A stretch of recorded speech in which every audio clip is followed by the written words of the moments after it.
Asibuyele emuva phansi ngokuhlukumeza insango babebhema kahle omkhulu maybe kanye ngonyaka ugqoka ibheshu nembadada ngidi isiko lami phela amasule bedume ngokuhloniphana nokuphana sahlephulelana inyoni noma kuyijiyane. Kubuya sengazi ukuthi sazoba nzima indaba yentombazane esematheni kulezi insuku ugama layo nguTamara. Lolu daba ke lwale ntombazane luza ngemva kokuthi ke kuthe kuba nake abaculi abekade ke besupport kanjalo ke nosaziwayo abekade ke besupport kama video ke yayo noma ke imbono ke yayo bekade kisho njengabesifazane kanye nabesilisa. Le ntombazane yenze ama video amaningi lapho ekhona ibigxeke ezinye ke zezenze ezenziwa ngabesifazane ethi ke azikho ke emthethweni. Lokho kwenza ukuthi ke iLadies House lapha yake njengoba ke le ntombazane ibiza ke laqoqo ke le group la ku Facebook njengesigodlo seyifebe ukuthi ke idikile nembala ithe kuma ngabe ke iqala ke phansi yaqala kuphenyo lokuthi ke makulandwe bonke labo ababa ke nesandla ekutheni kufakwe imali kufakwe le ntombazane njengoba bethi ke bayibonga inkulumo kwezayo eyathi ke yazikhuluma ku Facebook. Umthandeni waba ngabanye ke balabo bantu kune list yabo saziwayo kufaka phakathi umthandeni umzukulu onjoko oquality ongizwe online baningi nokho abaculi kanjalo ke lapha nondlandlalazi.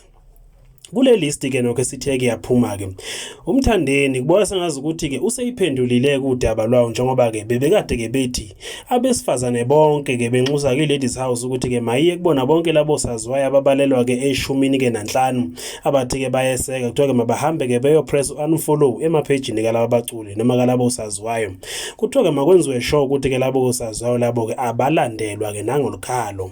Kuthiwa ke wonke umuntu oyintombazana ongahambisana namavideo kaTamara makaye ku Facebook ayolandela ke laba baculi afike ke aba unfollow ngoba baqhosha ngebhesheni nezintwala. Mthandeni uthi kofuna ukuhamba makahambe.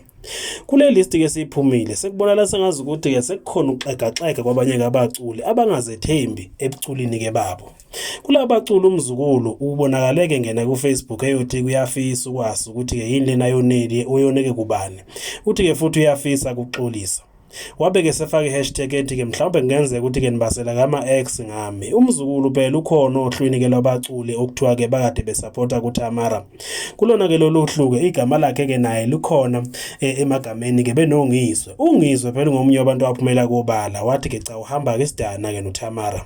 uMax Makhanya uyena ongafakwanga kuphela ngoba nakhona uyaziwa ukuthi kuma bangake belifaka igama lakhe uyobabela ke khona eLadies House engagayele emphako eyobatshela kwezikabhoqo. Phela uMax uyaziwa ukuthi ke akakuthumeli umuntu uziyela ke ngqo endodeni. Ebaculini ke abadumile uKhuzani Mpungose kuphela engakabonakali ke igama lakhe ekhambisaneni ke nalama video kaTamara. Nakuba ke kunjalo akekho wayephoqe ukuthi ke makahambisane ke nawo ke wona ke lama video. Umzukulu uthi kuyafisa ukwazi ukuthi mhlawumbe wayekade ke onile uma ngabe kwayonile wayone kubani futhi ke wayethini. Uthi kunesifiso sokuxolisa khona konke athe ke akwenza.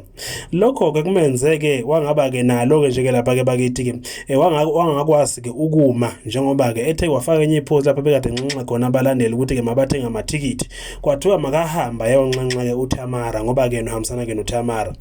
Uthi kumzukulu futhi kungenzeka ukuthi ke nale mali okuthiwa ngayifaka shuthi ngayifaka ngo-view once. Le mali ke sikhwameni ke sodumo uthi yena akakwazi konke lokho kuthiwa ke wakwenza. Akwaziwa ke noma kumzukulu kungenzeka yini ukuthi kubudoda bakhe buyaxenka njengoba ke saba ke iLadies House. Akwaziwa noma mhlawumbe usabe kulahlekelwa ngabalandeli kodwa ke iqiniso lithi laba balandeli abayilutho uma ngabe nje abaculi bezoma kuloko abakushoyo futhi angeke beze besabiswe ke yilaba besifazane ke kuphela mabame isibindi beme kuloko abakushoyo. Asibuyele emuva phansi ngokuhlukumeza insango babebhema kahle omkhulu maybe kanye ngonyaka ugqoka ibheshu nembadada ngidi isiko lami phela amasule bedume ngokuhloniphana nokuphana sahlephulelana inyoni noma kuyijiyane.